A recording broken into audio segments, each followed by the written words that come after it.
Abra a Bíblia comigo no livro do Apocalipse. O capítulo é o de número 20. Apocalipse, capítulo de número 20. E a mensagem hoje é só para quem tem estômago. Só para quem quer comer um tutano de Jeová. Apocalipse capítulo 20. Está escrito assim: E vi descer do céu um anjo, que tinha a chave do abismo e uma grande cadeia na sua mão. Ele prendeu o dragão, a antiga serpente, que é o diabo e Satanás, e amarrou-o por 1000 anos, e lançou-o no abismo, e ali o encerrou, e pôs um selo sobre ele, para que não mais engane as nações, até que os 1000 anos se acabem. E depois importa que seja solto por um pouco de tempo. E vi tronos, e assentaram-se sobre eles, e foi-lhes dado o poder de julgar. E vi as almas daqueles que foram degolados pelo testemunho de Jesus e pela palavra de Deus, e que não adoraram a besta, nem a sua imagem, e não receberam um sinal em suas testas, nem em suas mãos. E viveram, e reinaram com Cristo durante 1000 anos. Mas os outros mortos não reviveram, até que os 1000 anos se acabaram. Esta é a primeira ressurreição. Bem-aventurado e santo aquele que tem parte na primeira ressurreição. Sobre estes não tem poder a segunda morte, mas serão sacerdotes de Deus e de Cristo, e reinarão com ele por 1000 anos. E a igreja que acredita nesse livro, fecha a Bíblia dando glória a Deus. Pegue na mão de quem está do seu lado mais uma vez. Vou pedir para que o sonoplasta me dê um pouquinho mais de agudo aqui, e se você puder me dar um pouquinho de brilho no som, eu te agradeço. Feche os olhos. Pai, eu te agradeço por estar aqui. O teu servo, o anjo da igreja, já me apresentou, me colocando em suas mãos.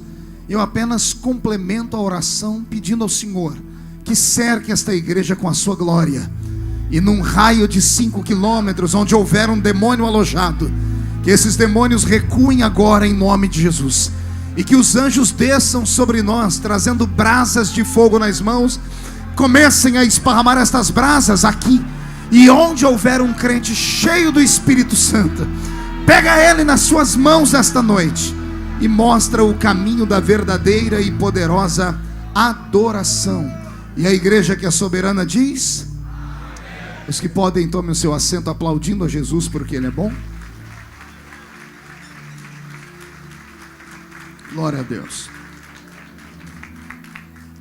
Vou pedir para que o pastor Roberto mude a música que ele está tocando. E eu quero a sua atenção nessa noite. Quando eu estava me dirigindo para cá, o Senhor disse ao meu coração que esta noite seria uma noite de revelações. E revelações são mistérios. E mistério é algo que na mão de Deus tem pelo menos 3 características. Primeiro, só Deus sabe. Segundo, Deus só revela no tempo certo. E terceiro, Deus só revela para quem tem intimidade com Ele. Alguém aqui tem intimidade com Deus essa noite? Então olhe para o irmão do seu lado e diga para ele: não me atrapalhe agora. Diga: eu quero entender o que eu estou ouvindo. O capítulo 20 do Apocalipse é um dos capítulos mais poderosos do livro da Revelação. É um capítulo que nós costumamos chamar em teologia de capítulo da escatologia bíblica. Escatologia é a doutrina das últimas coisas, ou seja, aquilo que está reservado para a humanidade, para a igreja, para todos os homens nascidos nesse mundo. Eu poderia aqui iniciar um estudo, e se o pastor me deixasse, nós iríamos até às 8 horas da manhã, só no primeiro versículo. Então, como não há tempo para isso, eu vou fazer aqui um apanhado geral. Vou despertar em você o desejo de conhecer a Bíblia. E essa semana o livro do Apocalipse vai ser o livro da sua cabeceira, porque este livro não é um livro dos derrotados, é o livro daqueles que são vitoriosos em Cristo Jesus. Poderia falar sobre o texto todo, mas quero me ater no último versículo. O último versículo deste capítulo diz assim: bem-aventurado e santo aquele que tem parte na primeira ressurreição. Qual ressurreição? Segunda? Terceira? Qual ressurreição? Não ouvi? 1, 2, 3? Agora fale completo. Primeira ressurreição. 1, 2, 3? Mão direita para o céu. Agarre o ombro de quem está do seu lado. Tem gente que nem para me obedecer vai. Agarra o ombro da pessoa, chacoalha ela até ela ficar irritada e diga para ela: será que você vai fazer parte da primeira ressurreição? Agora chacoalhe com força, diga: para isso Deus te trouxe aqui, para sacudir a sua fé, em nome do Senhor Jesus. Posso ouvir um grito daquele que acorda o Rio de Janeiro todo?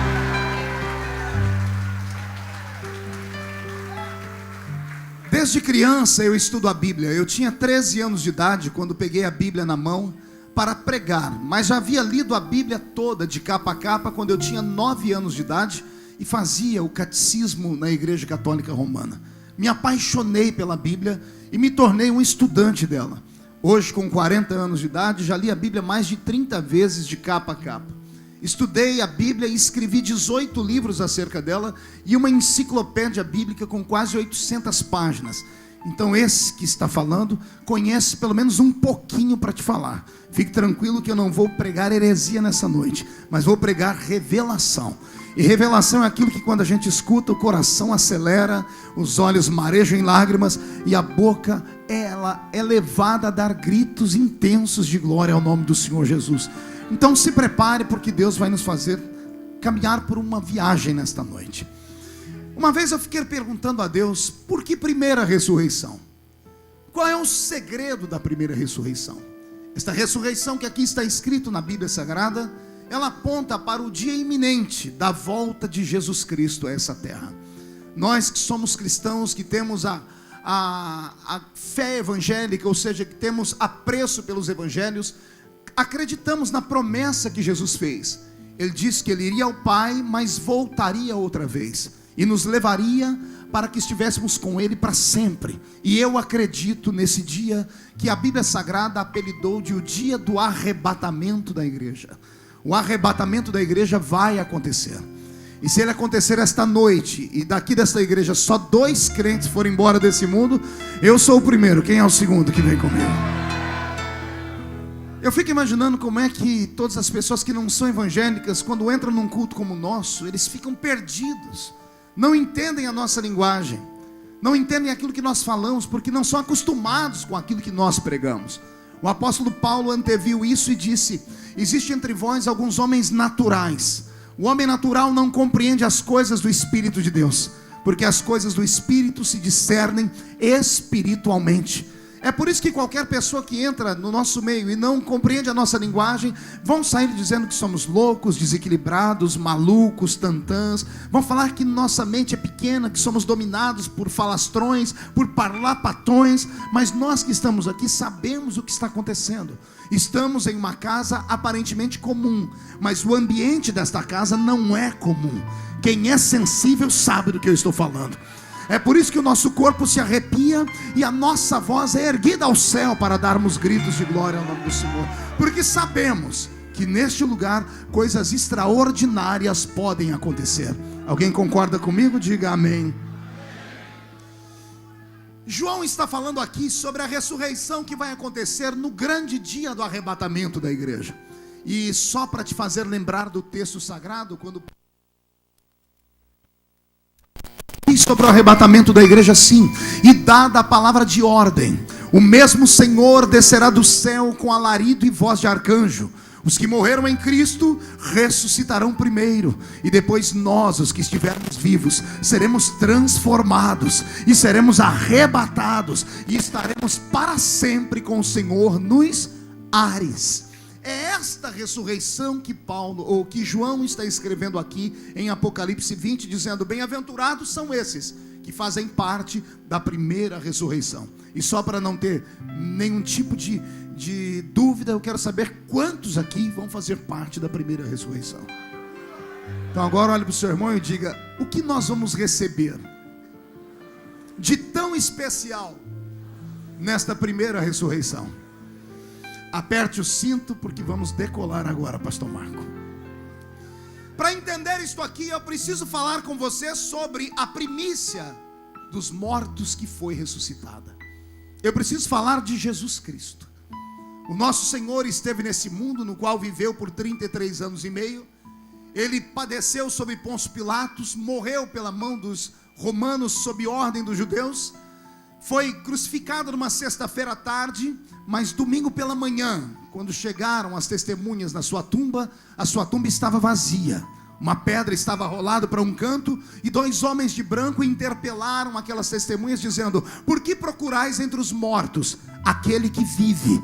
Ele não está mais aqui, ele já ressuscitou. Para entendermos o poder e o segredo da primeira ressurreição, eu preciso te fazer lembrar sobre a primícia dos mortos, porque Apocalipse diz que Jesus é a primícia da vida, sobre ele que ressuscitou. E eu preciso contar aqui rapidamente o que aconteceu na ressurreição de Cristo.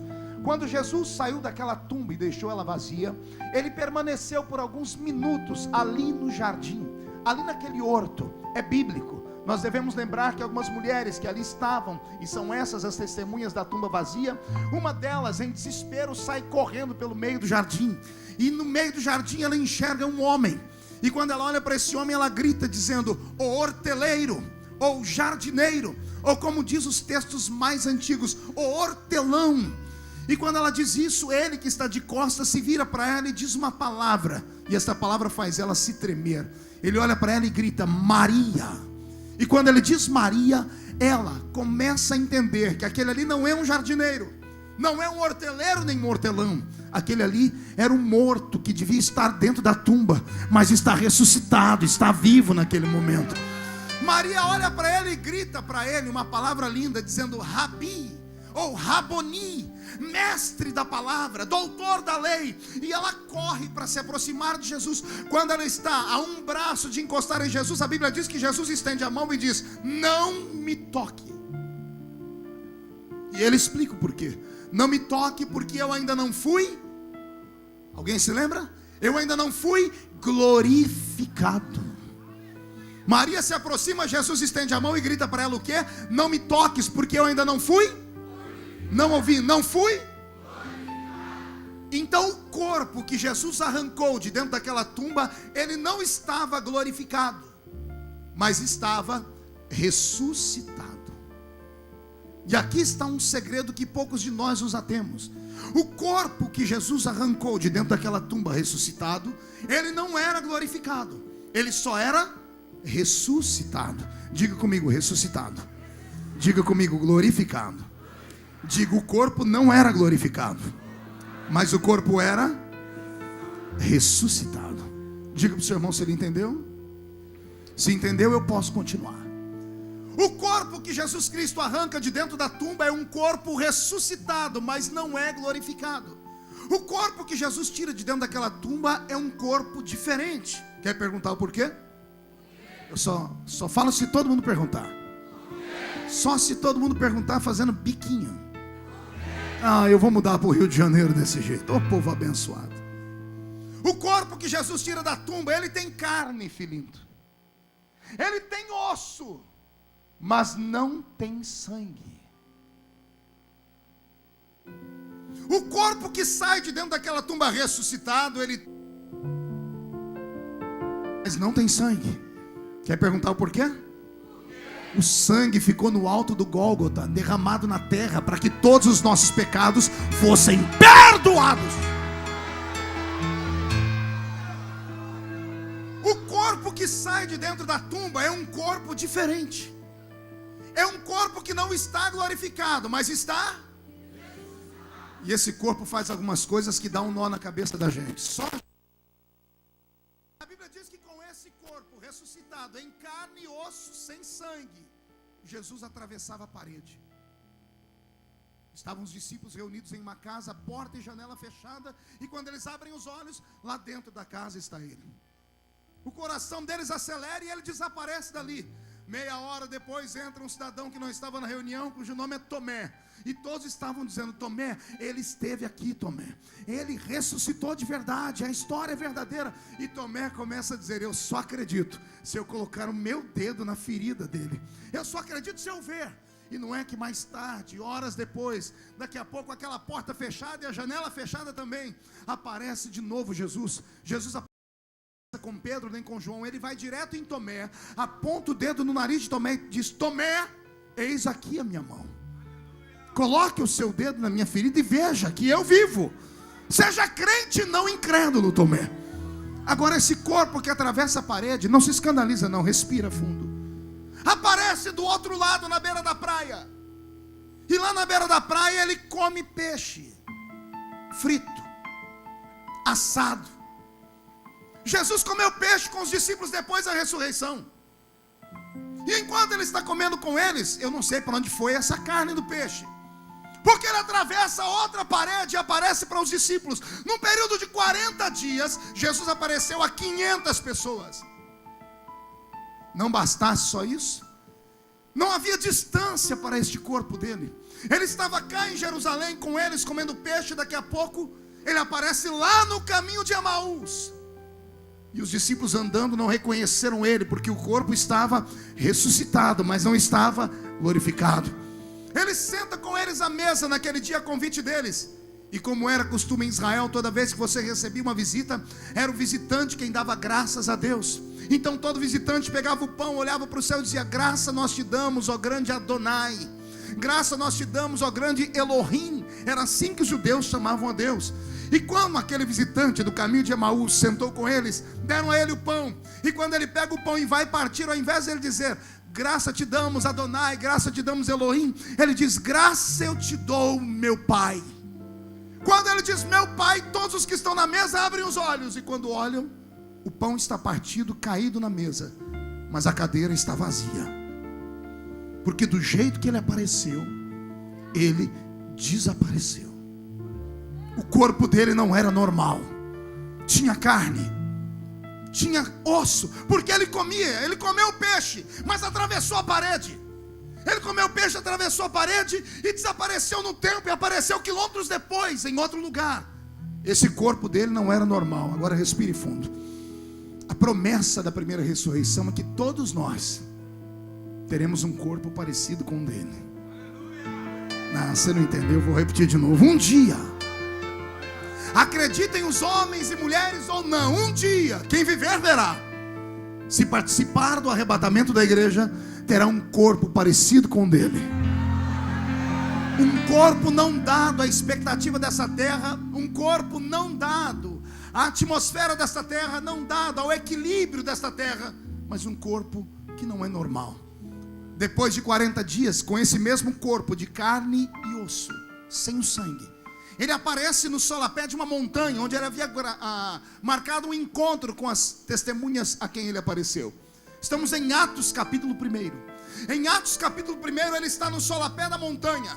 E ali no pé da montanha ele começa a dar as suas últimas ordens. E quando ele dá as últimas ordens, ele para o seu sermão e deixa os discípulos perguntar o que eles quiserem. Mas os discípulos estão perplexos.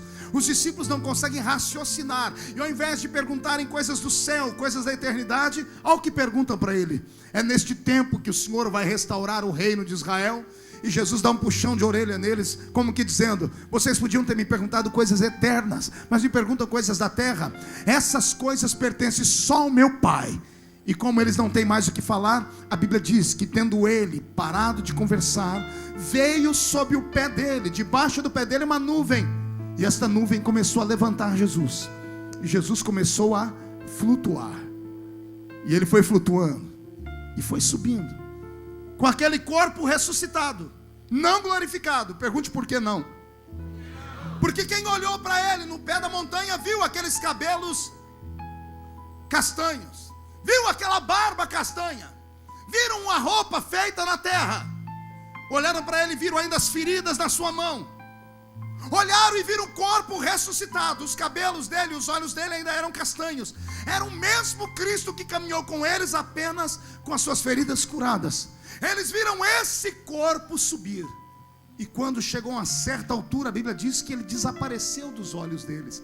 Os dois anjos que estavam lá na tumba, que vieram escoltar Jesus para o céu, olham para baixo e viram que os discípulos estão perplexos, estão em estado de êxtase. Os dois anjos descem, tocam no ombro dos discípulos e perguntam para eles: varões galileus, o que estáis olhando?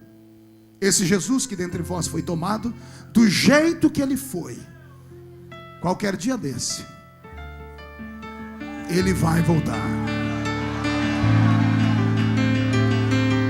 Quem entendeu até aqui, dá um glória a Deus.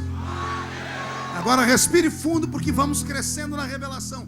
Quando Jesus saiu da terra e desapareceu dos olhos dos homens, para onde ele foi? Para onde foi aquele corpo ressuscitado? Aquele corpo de carne e osso, sem sangue. Dizem que ele foi para o céu. Para onde? Mas qual dos céus? O céu atmosférico, onde os pássaros voam e os aviões perambulam? O céu cósmico, onde estão as estrelas, as nebulosas, as galáxias? Ou o céu inacessível da glória divina? Um céu criado antes da eternidade. Um céu onde está a glória do eterno Deus.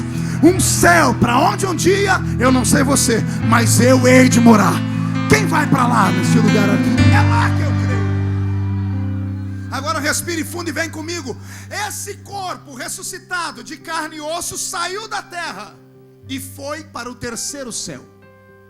Quando este corpo vai para o terceiro céu, ele não pode entrar dentro do céu ainda. Quer perguntar o motivo? Carne não entra no céu. Está escrito em Gênesis: Deus disse: o homem não estará mais comigo e nem o meu espírito estará com ele. O homem fez inimizade com Deus através do pecado. E nós sabemos o que Deus precisou fazer para que o homem fosse salvo. Deus precisou cercar o céu com uma muralha. Quem já leu o Apocalipse deve se lembrar que a Nova Jerusalém, ela é fechada por um muro. Um muro com 12 camadas de pedras preciosas, pelo menos é o que a Bíblia diz. E é claro que isso é uma linguagem metafórica, porque eu não acredito que no céu tenha de fato ouro. Embora João tenha visto um chão de ouro, com todo respeito a João, eu acho que o que ele viu era algo muito melhor do que o ouro. Porque o ouro é um metal da terra, e eu não vou para a terra, eu vou para o céu. Lá no céu deve ter algo que brilhe tanto quanto o ouro, e muito melhor do que o ouro. Porque o ouro da terra pode ser queimado e destruído, e nada que existe no céu pode ser destruído. Quando Jesus sai da terra com o corpo de carne e osso, ele sobe e chega na entrada da Nova Jerusalém. E na entrada da Nova Jerusalém temos um pequeno problema. Há um portão, todo muro ele se fecha em um portão. O portão está trancado e fechado, porque o homem não pode entrar no céu, porque pecou contra Deus.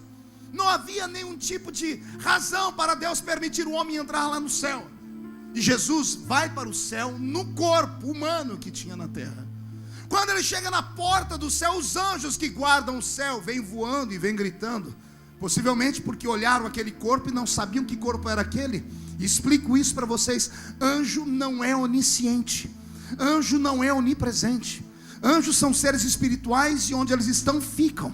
Como não são oniscientes, não sabem do futuro nem do passado, nem do próprio presente. Só sabem aquilo que Deus lhes revela.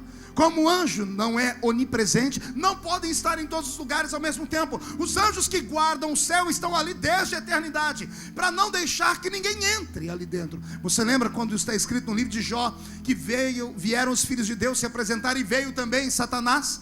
Nesse dia em que Deus abriu a porta para que os anjos viessem falar com eles, para passar por ali tem que passar pelas entradas, e só entra gente credenciada. Deus permitiu que o diabo entrasse naquele dia por um ato divino, mas ninguém pode entrar lá dentro a não ser seres autorizados.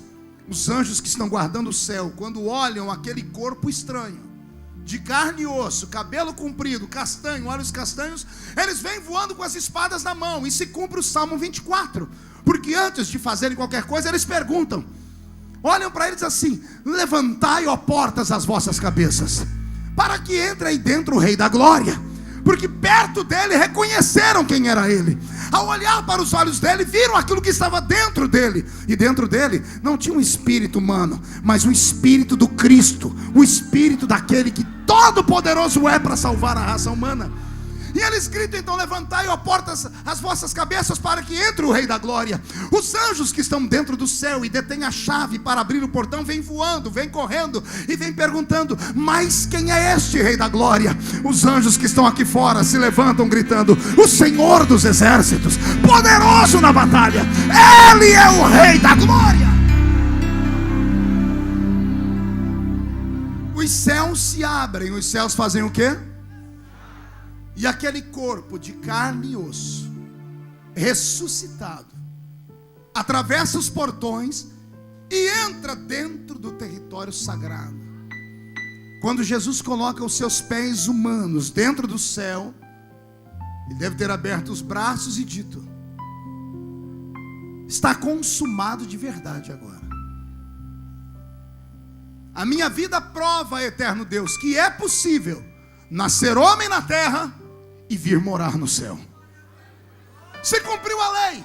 O homem, por mais miserável e pecador que seja, há um Cordeiro de Deus para retirar dele os seus pecados. Por pior que tenha sido o passado do ser humano, meu Deus, quando perdoa, joga todo o seu passado num lago do esquecimento. E agora Jesus cumpre toda a lei. E agora que ele está dentro do céu e ele prova que é possível nascer homem na terra e ir morar no céu, aí o corpo ressuscitado, respire fundo, fica glorificado. Pergunte como? Só falo se todo mundo perguntar. João enxergou ele em Apocalipse 1. João disse: eu virei para ouvir uma voz que falava por detrás de mim. E quando eu olhei para ele, não era mais corpo de carne e osso, não era mais cabelo castanho nem olhos castanhos. João disse: eu olhei para ele e vi seus cabelos brancos como a neve, os seus olhos como chama de fogo, sua roupa branca tecida no céu e um cinturão de ouro traçando o seu peito pelo meio. Os seus pés eram como brasas de fogo, e da boca dele saiu uma voz aguda como uma espada de 2 fios, que fazia tremer o meu coração. Nós temos então 2 figuras de Cristo aqui. Nós temos o Cristo que os homens olharam no solapé da montanha, com os cabelos castanhos, olhos castanhos, o corpo ressuscitado. E em Apocalipse eu tenho um Cristo com cabelos brancos, olhos como chama de fogo.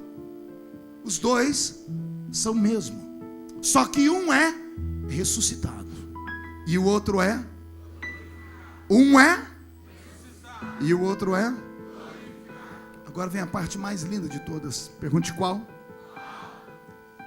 O dia que ele vier para nos buscar, todos os que estão em santidade, todos os que estão na esperança, todos os que estão nesse mundo, mas não são desse mundo, todos os que sentem nojo desta terra, deste planeta, todos os que quando caminham por aqui olham para o céu e fazem oração do Espírito Santo dizendo: Maranata, Maranata, ora vem, Senhor Jesus. Todos os que estiverem com seus ouvidos afinados no diapasão do Espírito Santo vão ouvir o toque da trombeta divina. E quando o som da trombeta entrar dentro dos seus ouvidos, o seu corpo será transformado. Os que morreram em Cristo vão ressuscitar. E o corpo que será transformado, ele será transformado num corpo parecido com o corpo do meu Cristo. Um corpo diferente de tudo aquilo que você possa imaginar. Não, nós não teremos um corpo de um anjo, porque anjos têm os seus corpos são etéreos. Etéreo é aquilo que é intangível e não pode ser tocado. E também seus corpos são eternos. Os nossos corpos serão eternos, mas não serão etéreos, porque nós vamos arrastar para o céu essa carcaça aí que você carrega, só que diferente, sem doenças, sem os efeitos do tempo, sem as mágoas, sem as angústias. E o que eu vou falar agora é mais forte ainda: parte da sua memória será apagada. Parte da nossa memória deixará de existir. Pergunte quais? Aquelas que te trazem dor, aquelas que te trazem angústia. Algumas pessoas já me perguntaram: pastor, quando eu for para o céu eu vou pensar na minha família que ficou aqui e foi condenada? Não, não vai, porque parte da sua memória será apagada. Porque que graça tem saber que você está no céu e o restante das pessoas estão condenados? Por isso muitas coisas vão acontecer, mas antes de tudo isso acontecer, o seu corpo ficará igualzinho o corpo de Jesus. Tem gente que não acreditou, eu vou falar de novo. Vai acontecer um mistério nesta terra.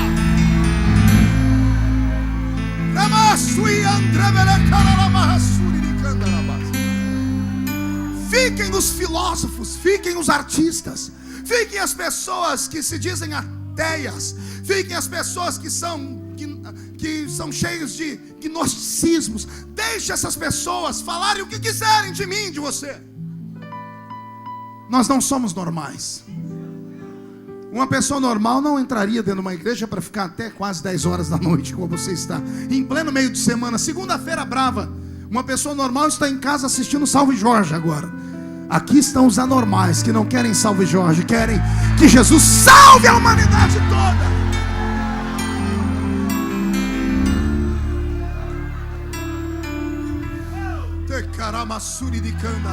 Pastor Roberto, mude a música, por favor.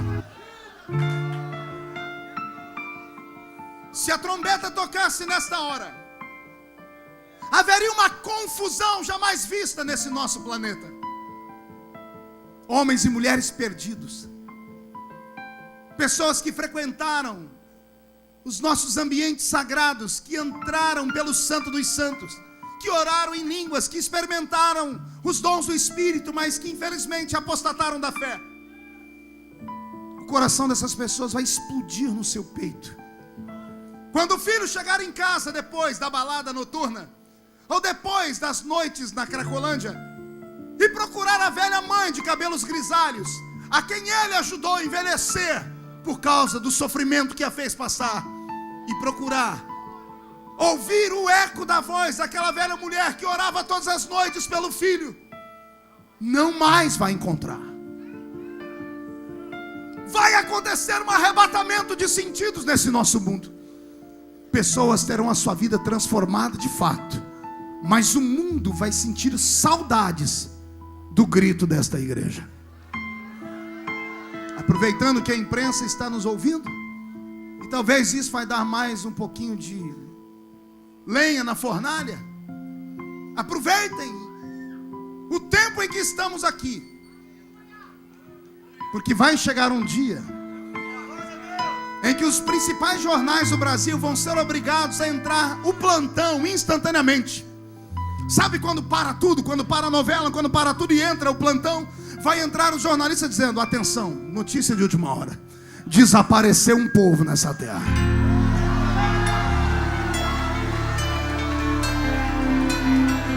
Estavam todos reunidos na Assembleia de Deus nos últimos dias, lá das mulheres do roupão, lá daquele pastor maluco que todo mundo fala, e de repente, depois dos gritos, fez-se silêncio. E quando entraram na igreja para ver, meia dúzia de gatos pingados, desesperados, com o coração na mão, com os joelhos dobrados na frente do altar, gritando: Jesus, me perdoa, Jesus, me perdoa, porque eu fiz isso, fiz aquilo, não confessei aquilo, não confessei isso. Será tarde demais, mas ainda dá tempo nesta noite de colocar a vida no altar. Jesus está voltando.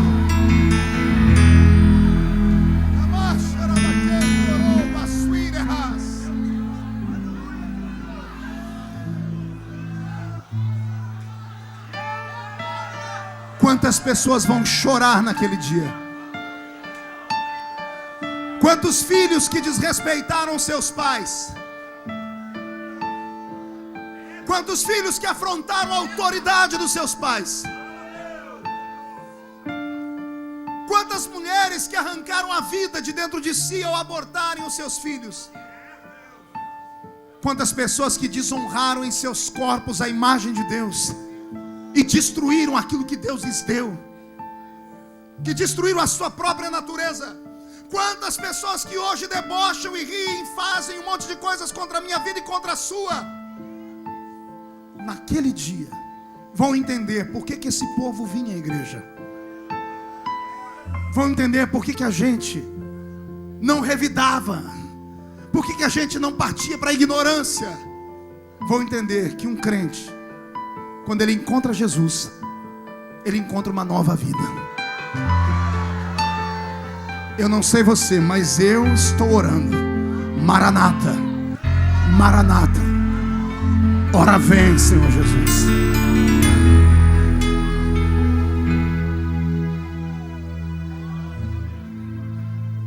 Quando isso acontecer, aviões sem seus pilotos, carros desgovernados nas estradas,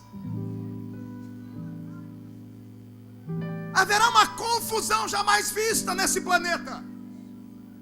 O mundo ficará em desespero. Nesse momento, o Espírito Santo que nos arrebatou está nos conduzindo ao céu. O Espírito Santo que esteve dentro dos cemitérios e ressuscitou aqueles que morreram em Cristo. O mesmo Espírito que foi dentro dos mares e trouxe de volta aqueles que as águas haviam engolido. O mesmo Espírito que foi ao redor desse cosmos, trazendo a poeira da qual foi feito o corpo dos nossos irmãos que foram queimados em praça pública durante os processos de Inquisição. Todos os que morreram em Cristo ressuscitarão primeiro. O Espírito Santo nos conduzindo ao céu. Oh glória. O mundo em desespero, porque a luz e o sal da terra sumiram. Escute isso. Sabe por que o mundo não está pior do que está? Porque nós estamos aqui. Eu vou falar de novo. O mundo só não está uma desgraça generalizada, porque ainda está o sal da terra aqui. Uma comida sem sal, Vaguinho, ela perde o sabor. O mundo só tem sabor porque nós estamos aqui, filhinho. O mundo só não está perdido porque a luz ainda está brilhando aqui. Agora vai chegar um dia que essa luz e esse sal serão arrancados da terra. E é nesse momento que o anticristo se levantará. Não um anticristo, porque houveram muitos anticristos e ainda existem, mas se levantará o anticristo, o homem da perdição. Aquele espírito maligno incorporado dentro de um ser, que fará pactos e mais pactos com aquele que nós não gostamos nem de falar o nome. E que quando ver o Espírito Santo sair daqui, ele vai poder então aparecer. E aqui vai uma resposta, aqueles crentes que quando me vêm trabalhar lá em Brasília, ou que quando vêm outras pessoas trabalhar, dizem assim: pastor, larga a mão disso, o mundo está perdido, não tem o que fazer. Eu vou te falar o que Paulo disse à igreja de Tessalônica. Paulo disse: ainda há um espírito que impede o anticristo de operar. Ainda há um que o impede. E ele mora aqui dentro, mora dentro de você. Tem alguém que é cheio do Espírito Santo aqui?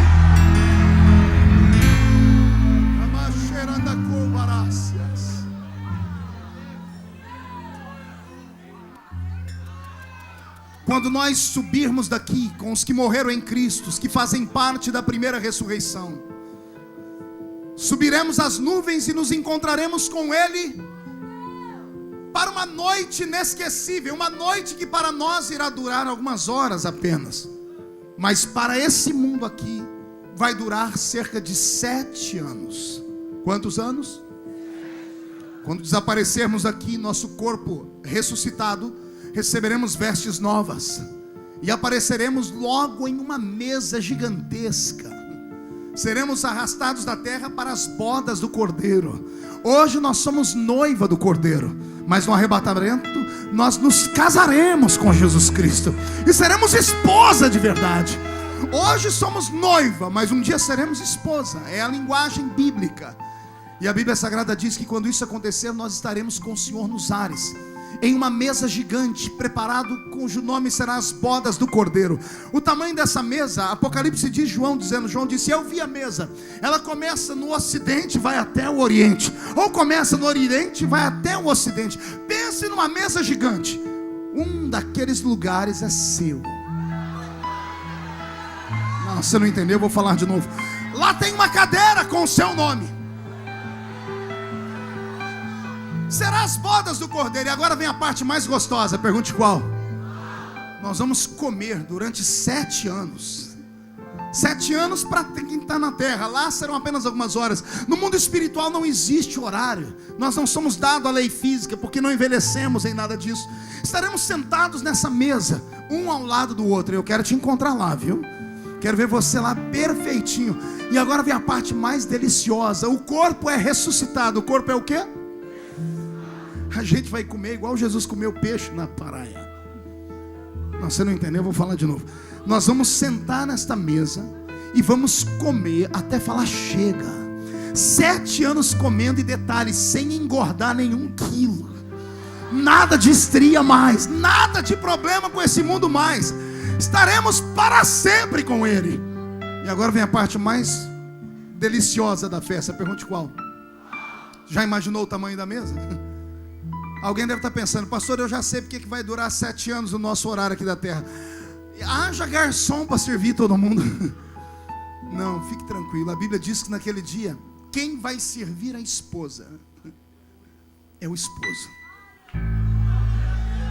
E pastor, então vai demorar mais? Não, não vai, porque o nosso esposo agora não está mais no corpo ressuscitado. O corpo dele é glorificado. Enquanto ele está servindo o meu prato aqui, ele está servindo o seu do outro lado. Enquanto ele está servindo do outro, ele está lá no Oriente servindo a outra, porque o corpo dele é glorificado.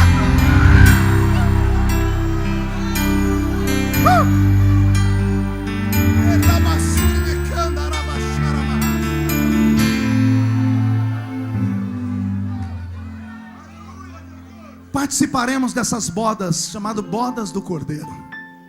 O mundo aqui embaixo se despedaçando. Por 3 anos e meio o anticristo enganando todo mundo, chegando até a explicar por que nós sumimos. Um dia desse eu li uma revista, numa banca de jornal, uma revista que fala sobre ciência, sobre terra, e lá dizia assim, nós acreditamos em UFO, em OVNI, objetos voadores não identificados. E lá uma das teorias deles é que em breve vai vir um povo de outro planeta, vão vir nesse mundo e vão fazer sumir todos os ignorantes. E lá entre parênteses estava assim, os ignorantes são os cristãos, fecha parênteses. Porque segundo eles nós fazemos o mundo andar para trás. Segundo eles nós somos retrógrados, nós impedimos o mundo de entrar em progresso.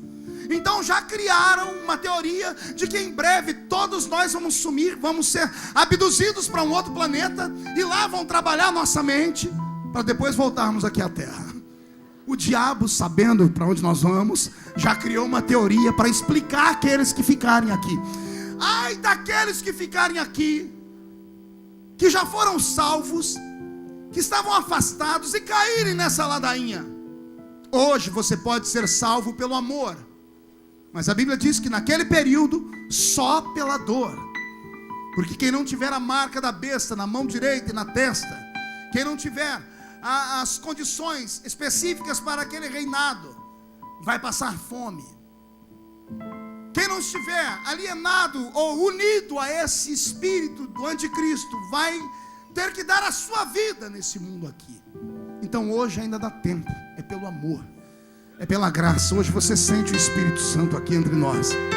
Naquele tempo será muito diferente. Mas terminado os 7 anos, quando abrirmos e fecharmos os olhos, estaremos todos de pé num canto da eternidade. O nosso noivo, que agora é nosso esposo, dará um grito, e de repente todos nós apareceremos em cima de cavalos. Você acredita nisso, crente? Ficaremos sentados no lombo de cavalos, e o cavalo dele vai ser maior do que os nossos. E então ele dará uma palavra de ordem dizendo: me sigam. Isso foi profetizado pelo 7º depois de Enoque, ou o 7º depois de Adão, chamado Enoque. Está escrito em Judas. Enoque disse assim: eis que eu vejo o Senhor vindo com milhares dos seus santos. Não eram anjos, ele viu santos. E santos são aqueles que são separados. Enoque, o 7º depois de Adão, 6.000 anos antes de nós, teve um vislumbre e enxergou Jesus voltando.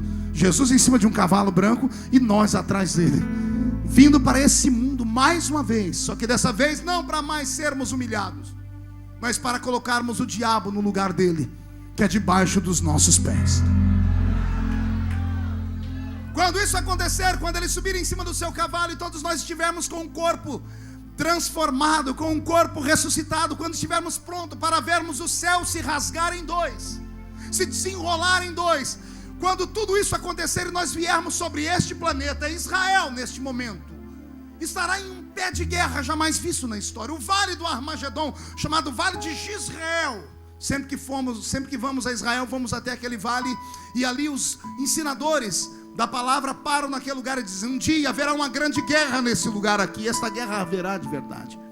Aquele lugar será tomado, todas as nações do mundo virão contra Israel, porque Israel percebeu nesses 7 anos em que nós não estamos aqui, que o anticristo é de fato um mentiroso, porque ele vai querer colocar a imagem dele dentro do santuário, e Israel jamais aceitará isso. Israel tem 1 milhão de defeitos, mas só adora um Deus, ao Deus verdadeiro. Vou repetir de novo: Israel pode ter 1 milhão de defeitos, mas adoram ao Criador dos céus e da terra, e por isso há o amor de Deus sobre eles. Nesses dias, quando o anticristo quiser fazer paz com Israel e colocar lá dentro do templo a sua imagem, os judeus vão se revoltar. Quem vai se unir aos judeus nesse momento? Os desviados que ficaram em todas as nações. Haverá um exército vindo com Israel, só que será um exército pequeno, porque todas as nações do mundo vão querer destruir Israel. O vale de Jezreel será cercado por todas as nações do mundo, que estarão com seus equipamentos, com seu armamento bélico pronto para destruir dessa vez de maneira verdadeira, porque todo mundo já quis destruir Israel e não conseguiram. Dessa vez todas as nações do mundo vão dizer: agora é o fim. E quando todos estiverem olhando para isso, todas as câmeras de TV do mundo, CNN, Globo, todas as emissoras do mundo estarão filmando esta guerra. O cinegrafista olhando para ver quem é que vai começar a tirar a primeira bomba. Alguém estará do lado do cinegrafista, vai bater no ombro dele e dizer assim: olha lá para cima, filma lá em cima. O cinegrafista vai: o que você está falando? A guerra é ali. Diz: não, olha lá para cima, estamos sendo atacados por alienígenas. Não, você não entendeu, eu vou falar de novo. Alguém vai dizer: eu acho que está vindo o exterminador do futuro lá em cima. As câmeras vão filmar. Alguém vai dizer: é o Independence Day, como aconteceu lá naquele filme sobre ficção científica. Alguém vai dizer: não, pelo que eu estou vendo lá, é o Super-Homem. Quem será que está vindo voando lá em cima? As câmeras vão focar, e de repente vão ver, bem no início daquele batalhão vindo no céu, alguém sentado em um cavalo branco. Cinegrafistas bem atentos vão filmar direito com essas câmeras super possantes, vão trazer a imagem e vão ver que na coxa dele tem uma inscrição, e vão focar a coxa dele, e na coxa dele vai estar escrito assim: Rei dos Reis e Senhor dos Senhores.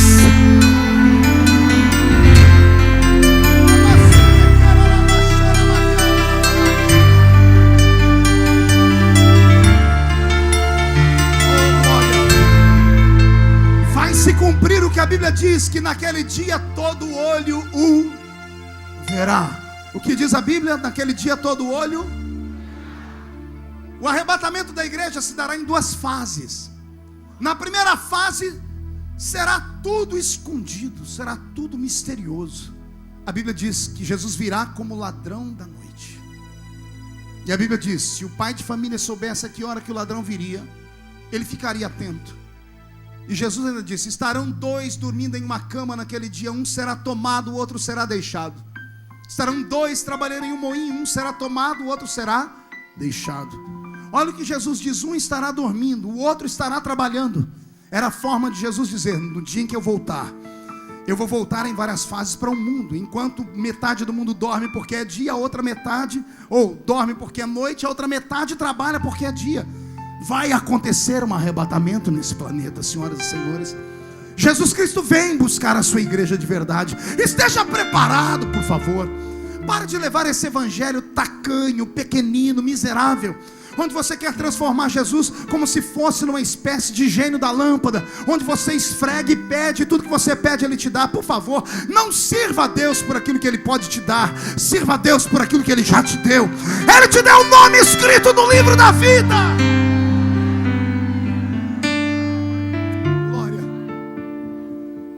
A primeira vez, ou seja, a primeira parte do arrebatamento é invisível, porque estarão 2 juntos, deitados em uma cama, um é tomado, o outro deixado. Mas a segunda parte, todo olho verá. Na primeira ele vem e arrebata a igreja, é um mistério. Na segunda ele vem com a igreja, e é nessa parte que nós entramos. Quando Jesus vier com o seu cavalo branco e nós juntamente com ele, a Bíblia diz que os pés ou os cascos desse cavalo pisarão sobre o Monte das Oliveiras. Quando Jesus descer do seu cavalo e pisar sobre o Monte das Oliveiras, o monte vai se fender em 2. Haverá um terremoto que abrirá aquelas montanhas da Palestina antiga em 2. E ali o Senhor, pelo sopro da sua boca, destruirá todos os exércitos do mundo. Não, você não entendeu. Não vai ter uma munição que saiu do cano de um revólver. Não vai haver uma explosão atômica. Será o sopro da boca dele. E a Bíblia diz: e ele, pelo sopro da sua boca, aniquilará todos os inimigos de Deus. Acaba assim, pastor? Não, é só o começo. Pergunte por quê. Uma vez feito isso, Jesus instaura o seu reino em Jerusalém. Jerusalém sempre foi, é e será para sempre a capital espiritual do planeta Terra. Vou falar de novo. Jerusalém foi, é e será para sempre a capital espiritual do planeta Terra. A cidade de Davi. Quando Jesus colocar o seu trono naquele lugar, Ele governará o mundo. Ele governará o quê? Diga para o seu irmão, não é um país. Diga, não é um continente. Ele vai governar o mundo. Ele vai governar o quê, igreja? Pergunte para mim, por quanto tempo, pastor? Por 1000 anos.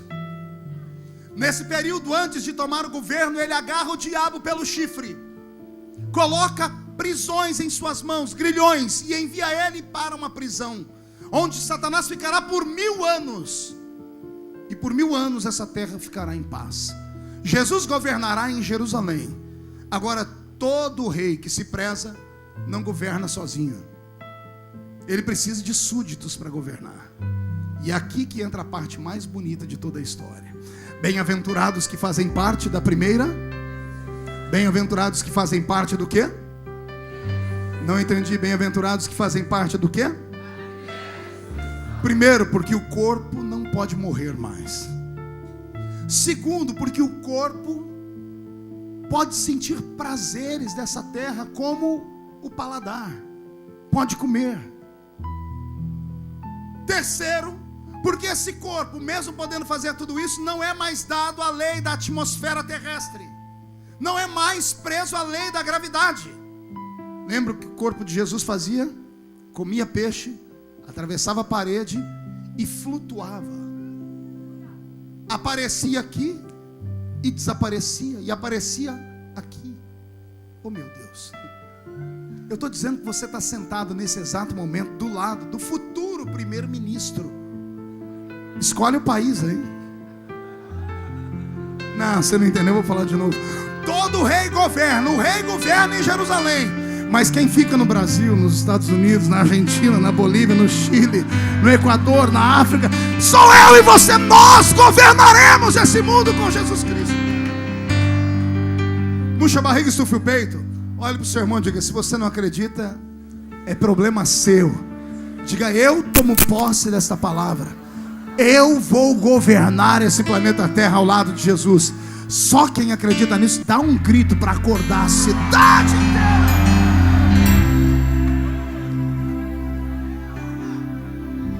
É escatologia bíblica, é assim que vai acontecer. Você acha mesmo que o diabo só te persegue porque você é bonitinho? Você acredita mesmo que o diabo só te persegue porque você é um crente que fala meia dúzia de língua estranha na igreja? Satanás sabe do que é que vai dar se ele não te segurar. Ele sabe coisas que você não sabe. E mais, ele crê em coisas que você não crê. Quando ele olha para você, ele não vê o que você vê. Quando você olha para o espelho, tem gente aqui que quando vai dormir de noite é um Deus os acuda. Olha para o espelho e fica olhando tanto, até chorar de pena de si mesmo. É sério, a pessoa só sabe falar no diminutivo. Eu sou um crentinho, moro numa casinha, tenho um maridinho, tenho um carrinho, vou naquela igrejinha onde tem aquele pastorzinho, aquele cantorzinho. Tudo para a pessoa é no diminutivo. A pessoa não acredita no que ela é. Se você não valesse nada, Jesus não tinha morrido na cruz por você. Você pode não acreditar, mas eu estou pregando para a nata carioca nesta noite. Eu estou pregando para a nata da sociedade do Rio de Janeiro nesta noite. Eu estou pregando para os homens e mulheres que vão virar esse planeta de cabeça para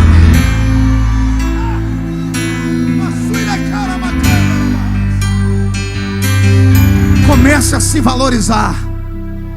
Comece a amar a sua vida. Comece a dizer a Deus por que é que você crê nele. E tudo que você está ouvindo aqui, por mais fabuloso que seja, por mais louco que seja, vai acontecer. E quem viver, verá. Você vai se encontrar comigo, ou lá nas ruas do céu, ou lá nas bodas do Cordeiro, ou vai me visitar em um dos países onde eu estarei lá como ministro-chefe. E você vai me dizer, você tinha razão. Bem-aventurados que fazem parte da primeira ressurreição. Você crê nessas promessas?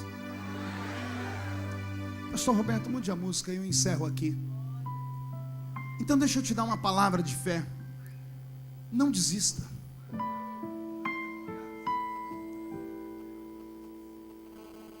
Não saia da presença de Deus por nada. Deixa as pessoas rirem da gente. Deixa rirem das suas roupas. Deixe rirem de você ser uma moça que resolveu esperar. Deixe rirem de você quando te encontrarem pelas ruas com a Bíblia debaixo do braço. Deixe as televisões do mundo nos humilharem. Deixe debocharem e rirem de nós. Nós estamos aqui, mas nós não somos daqui. E não, nós não somos alienados. Nós temos a Bíblia como regra de fé. E eu creio na Bíblia. Eu creio na palavra. A palavra tem promessas para a sua vida. Deus te trouxe hoje aqui porque Ele vai mudar a sua vida. Vai te colocar para cima, vai te colocar de pé. Você crê nisso? Fica de pé comigo nesta noite.